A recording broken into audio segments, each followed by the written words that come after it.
The Peregrine Fund's World Center of Birds of Prey in Boise, Idaho has been working across the globe to save endangered species from extinction since the 1970s. Since the mid-1980s, they have been working diligently to save the California condor from extinction by taking the last 22 individuals worldwide into captivity for breeding, allowing them to determine the cause of decline while helping to restore the population. In the mid-80s, the California condor was extinct in the wild officially.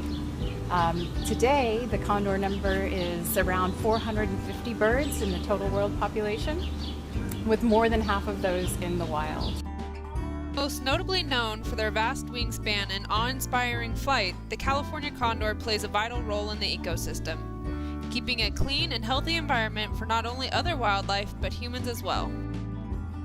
So the condor cleans up the environment. They're a partner with man on the landscape.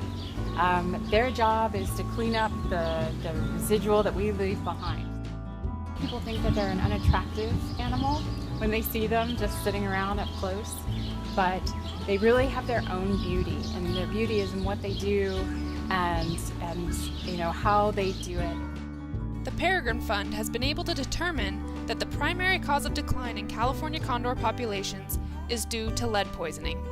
Condors ingest spent lead ammunition from gut piles left behind by hunters. However, it is also in the game meat hunters take home to their families. Lead is getting into about 30% of the packages of meat that hunters bring back to feed to their families. So there's this recent scare from Flint, Michigan, where lead was getting into the water supply. It's the same lead. It's the same problem. Benefits the families of hunters who bring lean, good venison back to their table to switch to a non-lead bullet, simply to avoid the possibility of ingesting lead.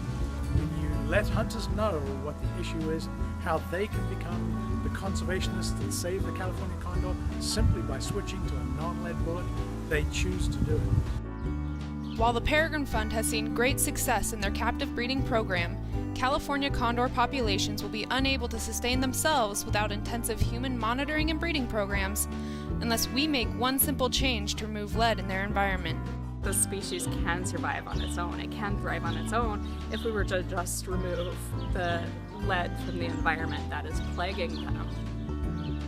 They get kind of bogged down in the hopelessness. Sometimes it feels like there's just nothing we can do to help animals in the wild. But the reality is that the Peregrine Fund has shown time and time again that when enough people care and work hard together, we can save species. And the California condor is a species that we are going to save. It's just a matter of time.